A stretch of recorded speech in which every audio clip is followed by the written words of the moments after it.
இந்த ஆங்ஷியஸ்னஸ் வருது பார்த்தீங்களா? அந்த விஷயத்த பார்த்துட்டு நம்மளும் பண்ணணும்னு போகும்போது, கடைசில என்ன ஆகுதுன்னா, மிஞ்சறது லாஸ் மட்டும் தான். ஏன்னா, அவங்க என்ன பண்றாங்கன்னு உங்களுக்கு தெரியாது. அவங்க காட்டுறது முதல்ல உண்மையா, பொய்யான்னே தெரியாது. யார் வேணா எடிட் பண்ணி இன்னைக்கு என்ன வேணா வீடியோ போடலாம். கரெக்ட்டா?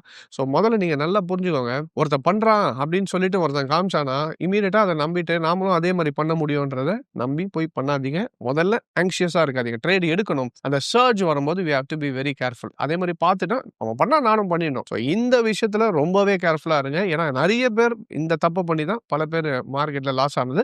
ஏன் 15 வருஷத்துக்கு முன்னாடி நான் ஸ்டார்ட் பண்ணும்போதும், இந்த மாரி சில வீடியோஸும், சில ஆர்டிகிள்ஸும் படிக்கும்போது, இந்த மாரி இவ்ளோ பண்ணியிருக்காங்க, அவ்ளோ பண்ணியிருக்காங்க அப்படின்லாம் சொல்லும்போது என்ன ஆயிடுச்சுன்னா, சரி நம்மளும் இது மாரி பண்ணுன்ட்டு நார்மலா ஒரு ட்ரேட் எடுக்கிறத இன்னும் அதிகமா ட்ரேட் எடுப்போம். அப்ப நான் கடைசில என்ன ஆயிடும், லாஸஸ் பெருசாகும், அக்கவுண்ட் வாஷ் அவுட் ஆகும். So don't be anxious in trading. முதல்ல இந்த வீடியோஸ் பார்க்கறது, இந்த மாரி நெறைய YouTubeல இந்த மாரி இவ்ளோ பண்ணலாம், அவ்ளோ பண்ணலாம்னு சொன்னாங்கல்ல, அந்த மாரி வீடியோஸ பார்க்கறத தவிருங்க. அதே டைம்ல கொஞ்சம் லேர்னிங்க்கான வீடியோஸ் பொறுமையா பண்ணுங்க.